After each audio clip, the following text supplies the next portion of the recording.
Bolivar Battery was incorporated in 1955, and it's a small fishing village. It's built of hard-working people. Been passed on from generation to generation.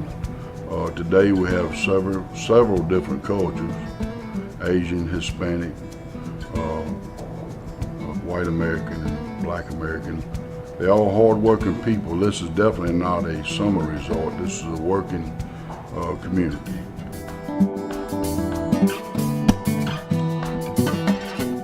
I come to Mobile because I looking for the work. And I cannot find it up north. Then we finally see some Thai people to do the crab business. So then I see that's a good idea, and that's why I will go ahead and start it.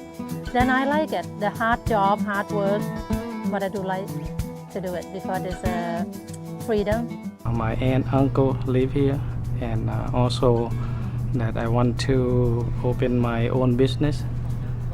It's just very scary at that time while the communists take over to Laos. I don't like the communist rule. Mainly the seafood's a way of life here. It's kind of diverted off into the shipbuilding industry. That's kind of facing some hard times right now. But it seems like, these people here are special. They can take a licking and keep on ticking. They tough folks. They special.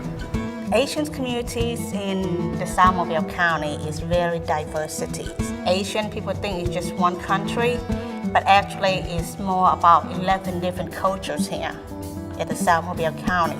We don't speak the same language. We speak totally different language. You got Laotian, Thai, Cambodian, Vietnamese, you got Korean, you got Japanese. Just like I said, we are really diversity. All combined, those fours, approximately, I would say, well over 1,000 family for the Southeast Asia community. We needed the workforce by far. You can notice your workforce from generation to generation die off. When the Asian community moved into this area, it gave it a big boost. More oyster shuckers, more crab pickers. They made outstanding welders for these shipyards that worked very hard. They began to purchase shrimp boats, fishing vessels, and they worked real hard, and they managed their money.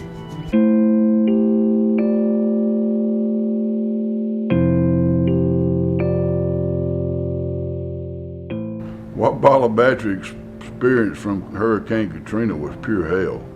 I know you hear all this about New Orleans and how true that really is, but we was also included in this devastation. But we're a smaller area, and that's why we wasn't heard of as much as the other Gulf Coast communities. But we experienced the most flooding that I've ever known in my life.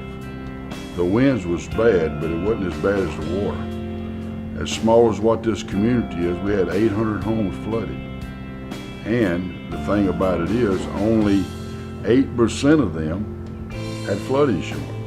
When Katrina came along, it devastated the fishermen. First of all, crabbing business, shrimping business, normal people who fish for a living. It destroyed traps, destroyed boats.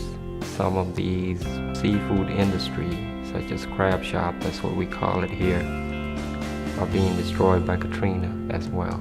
The wind pretty hard last hurricane we got last year. The wind pretty rough coming. They just pour all our trap up, into the grass. We lost about 200 trap last year through that hurricane. That storm was about 150 miles away when it made landfall. So what we saw here was more water damage. We had some wind and some gusting wind, but it wasn't like some of the previous storms. But this area, Bolivar Battery and Mobile County, the Bay in general, that's probably the most water damage we'd seen since Hurricane Camille in 1969 that hit over around Biloxi. Some of the recordings were 15, 18 feet of storm surge in Mobile County, so that caused a lot of problem for the citizens down here in Mobile County. During Hurricane Katrina, I and my family were here. We did not go anywhere because we didn't think the storm would affect us. During Hurricane Katrina, some people got left in the bayou, trapped in the house because, like I said, they think it wasn't going to hit us. Trying to recover from Hurricane Katrina, for one, communication that we were trying to get across to the people of how to be prepared for the next hurricane. And for two, just to recover from the business loss as well as the job loss that were affected to all the fishermen. They rely on seafood industry. And they need assistance, and they the one who really needed the help the most because that is their life of saving, that is their business. There really wasn't really a connection between the emergency management and also a nonprofit organization in the communities. Actually, there really wasn't no connection at all until after Katrina. Before then, it's just more like people come to the agency, such as, ourselves, and come to the temples or come to the each community leaders for assistance to help with translations and provides different kinds of services. With our Asian population, we obviously had a language barrier issue where we would have to have interpreters to help us get our message out. Part of the population speaks the English language, and then there's another part that does not. Some agencies don't know how to connect with the Asian community because of the language barrier. They don't know who to ask, who really need help. FEMA asked us, in partnership with the University of North Carolina in Chapel Hill, to help distressed communities better prepare for disasters. We're a nonprofit organization based in Chapel Hill. We focus on three main areas: education, workforce, and building assets. One of the most important things MDC does is partner with local organizations on the ground. Because we are a regional organization, we work within the southeast of the United States primarily. We need to work with a local organization, a local community-based organization that's trusted in order to really gain an entree into local communities. MDC came to us, and this was an opportunity to collaborate at a little different level, because it brought in some, I believe, pass-through monies through MDC to us to meet the needs specifically of this Asian community. The partnership with MDC came about through a telephone call that I received, and the question was, how can additional work be done, or what should be focused on? And my immediate response was the Asian population in South Mobile County. I was asked by the president of the Community Foundation, Tom Davis, to take on the task of working with MDC to do a study on how we can better prepare the Asian population for the next storm, and what we could do even now to help them to recover. It was a third meeting we held with the Thai community and the Laotian community come together to brainstorm about what is the need in the community during hurricane season and after, what is